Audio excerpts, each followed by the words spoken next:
আজকে রান্না করব খাসির মাংস। এখানে খাসির মাংস নিয়ে নিয়েছি আর করব মাছের মাথা দিয়ে মুগ ডাল। প্রথমে মাছের মাথাগুলো ভাজি করে নেব। এখানে কড়াই বসিয়ে দিয়েছি, কড়াই গরম হয়ে গেছে, তেল দিয়ে দেব। এখানে সামান্য হলুদ গুঁড়ো দিয়ে দেব আর দেব একটু নুন। ভালো করে মাছের মাথাটা মেখে নেব। এখানে তেল গরম হয়ে গেছে ভালো করে, এবার মাছের মাথাগুলো ভাজি করে নেব।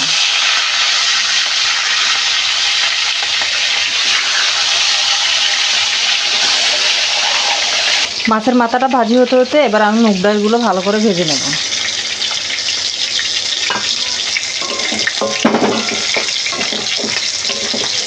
আমার ডালটা ভালো করে ভাজা হয়ে গেছে, এবার ডালটা আমি জল দিয়ে হাফ সিদ্ধ করে নেব।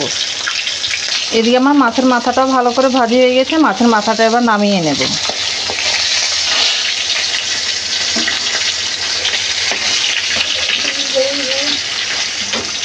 এই তেলে এবার মাংসর আলুগুলো ভেজে নেব।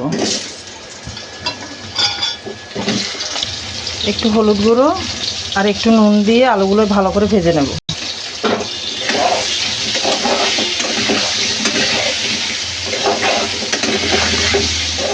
আলুটা ভাজি হতে হতে আমি এদিকে মাংসটা একটু মেখে নেব। মাংসটাতে দিয়ে দেবো একটু টক দই, সামান্য একটু নুন দিয়ে দেব আর দিয়ে দেব হলুদ গুঁড়ো। এগুলো দিয়ে ভালো করে এটা মেখে নেব। সামান্য একটু সরিষার তেল দিয়ে দেব। এবার এটা ভালো করে মেখে এটা আমি 5-6 মিনিট রেখে দেব। আজকে তো দেরি হয়ে যাচ্ছে, মাংসটা আমি প্রেসার কুকারে দিয়ে 3 থেকে 4টা সিটি দিয়ে নেব, না হলে আমি একবার কষিয়ে তারপর রান্না করি।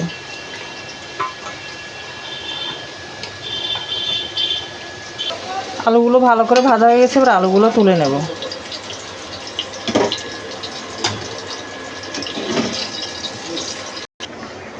ডালটা আমার হাফ সিদ্ধ হয়ে গেছে, এবার ডালটা আমি নামিয়ে নেব। ডালটা রান্না করার জন্য আমি কড়াই বসিয়ে দিয়েছি, এবার কড়াইয়ে তেল দিয়ে দেব। তেল গরম হয়ে গেছে, ফোড়নে দেব এখানে এলাচ আর দারচিনি আর একটা তেজপাতা। একটু হালকা করে ভেজে নেব।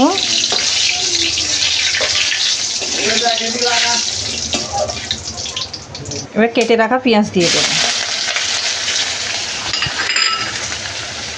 তো পেঁয়াজগুলো হালকা করে লাল লাল করে ভাজি করে নেব।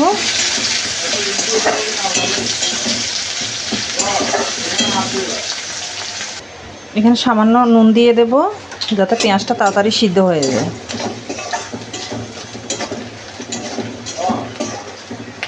পেঁয়াজটা ভালো করে ভাজা হয়ে গেছে, এখানে আদা রসুন পেঁয়াজ একসাথে পেস্ট করা আছে, এগুলো দিয়ে দেব।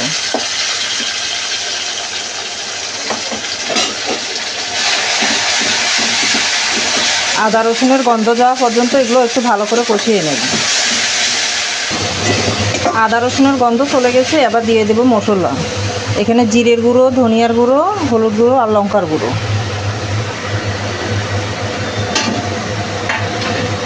এগুলো দিয়ে ভালো করে কষিয়ে নেব।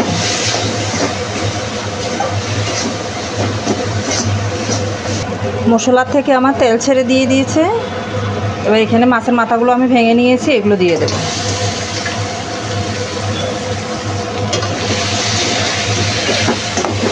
মাছের মাথাগুলো মশলার সাথে ভালো করে কষিয়ে নেব। মাছের মাথাটা ভালো করে কষানো হয়ে গেছে, এখানে সিদ্ধ করে রাখা ডালগুলো দিয়ে দেব।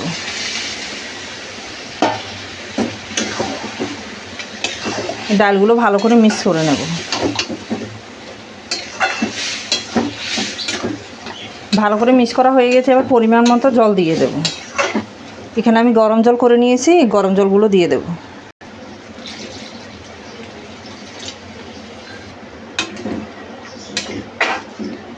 এবার এটা আমি 5 থেকে 6 মিনিট ভালো করে ফুটিয়ে নেব।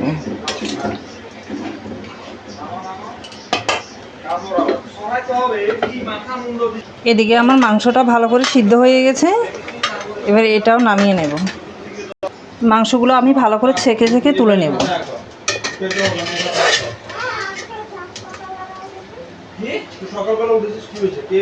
মাংসগুলো সব তুলে নিয়েছি, জলগুলো আমি ফেলবো না, এগুলো পরে মাংসতে দিয়ে দেব।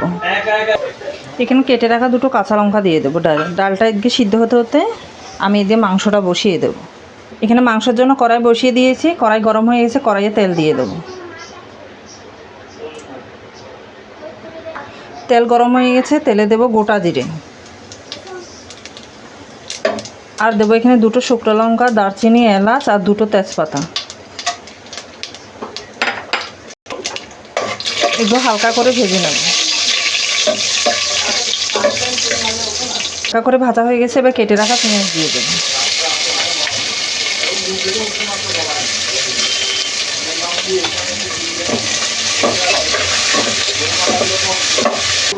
পেঁয়াজটা ভাজা হয়ে গেছে, এবার এখানে আদা, রসুন, পেঁয়াজ একসাথে পেস্ট করা সেগুলো দিয়ে দেব।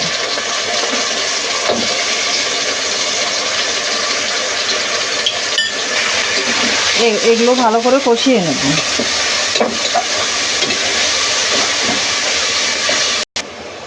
আদা রসুন ভালো করে কষানো হয়ে গেছে, এবার দিয়ে দেব মশলা। এখানে আছে গুঁড়ো মরিচ, শুকনো লঙ্কা, জিরের গুঁড়ো, ধনের গুঁড়ো আর হলুদ গুঁড়ো।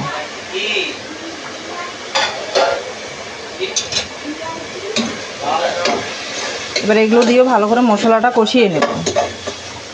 পরিমাণ মতো নুন দিয়ে দেব। মশলার থেকে তেল ছেড়ে দিয়েছে, এবার সিদ্ধ করে রাখা মাংসগুলো দিয়ে দেব। এই মাংসগুলো মশলার সাথে ভালো করে মিক্স করে নেব।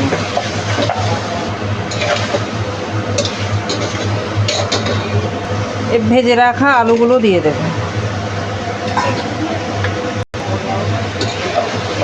মাংস আর আলু একসাথে ভালো করে মশলার সাথে মিক্স করে নিয়েছি। এগুলো আবার আমি 5 মিনিট কষিয়ে নেব ভালো করে। এখানে মাছের মাথা দিয়ে ডাল হয়ে গেছে, সামান্য গরম মশলা দিয়ে এবার ডালটা নামিয়ে নেব। মাছের মাথা দিয়ে ডাল হয়ে গেছে, এবার আমি ডালটা নামিয়ে নেব। মাংসটা ভালো করে কষানো হয়ে গেছে, এই মাংস থেকে যে জলগুলো ছিল সেগুলো দিয়ে দেব।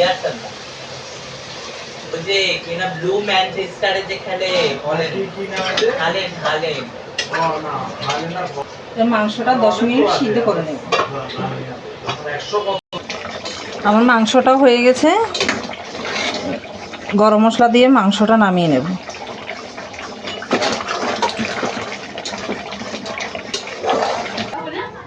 মাংস নামিয়ে নিয়েছি, কেমন হয়েছে সবাই কমেন্টে জানাবে।